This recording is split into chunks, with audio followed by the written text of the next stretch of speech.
Okay, welcome back to another bar story from stories from my past that I remember as best to my ability.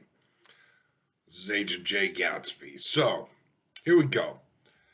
In Springfield, Mass., there was a place called the VIP Lounge on Boston Road. This is further out on Boston Road, up near well, almost to the mall, but not quite. But the VIP was one of the bigger places on the strip. It had DJs and disco type music in the 70s. In the 80s, it was mostly dance when disco was killed.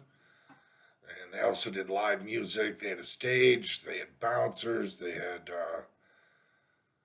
fast bartenders.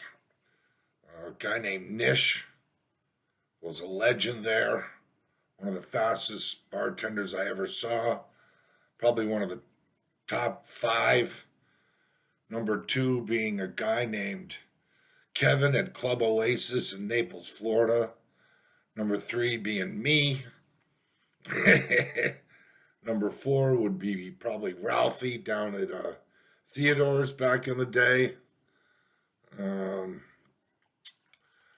those are some I can think of right away. Anyhow, I'm there at the VIP, sitting at a table with my sister and two other people, a guy named Mark and a guy named Harry. Now, we're kind of bored, so we are talking about drinking games from back in the day when we held keggers and went to keggers and things like that, and the game of quarters came up.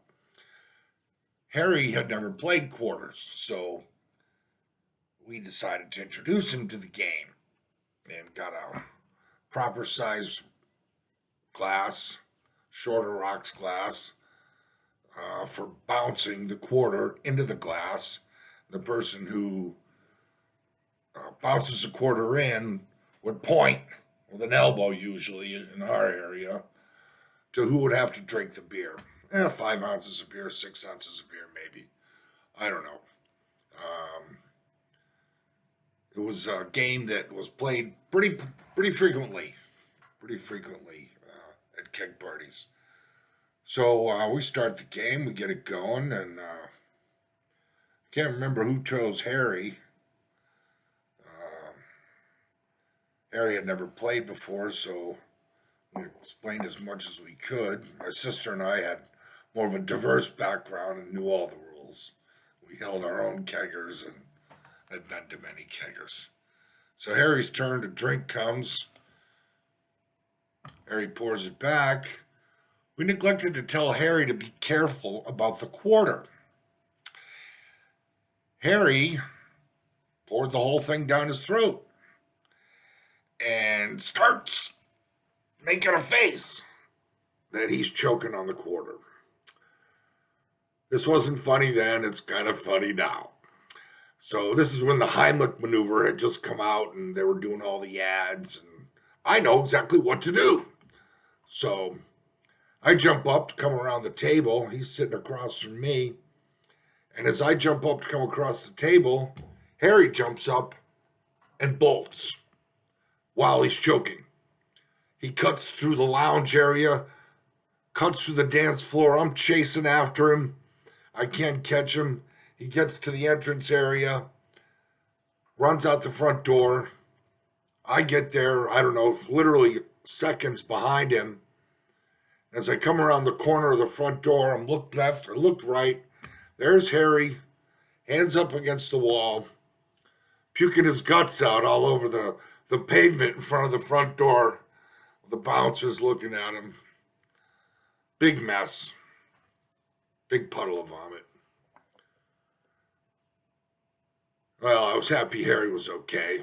And, we kind of smiled and thought about it and realized, well, it was a close call, but Harry was going to be all right. The other two people at the table, they come rushing out, and my buddy Mark looks down and Says, see that quarter in the vomit? I'll bet you by the end of the night that quarter is gone. And he was right. Someone picked up the quarter out of the puddle of vomit and probably tipped the bartender with it. So that's why you don't put money in your mouth or let your kids put it in their mouth. Anyhow, the VIP was a popular place for many years. In the 90s, things changed, musical taste changed. Things went to grunge and line dancing became popular.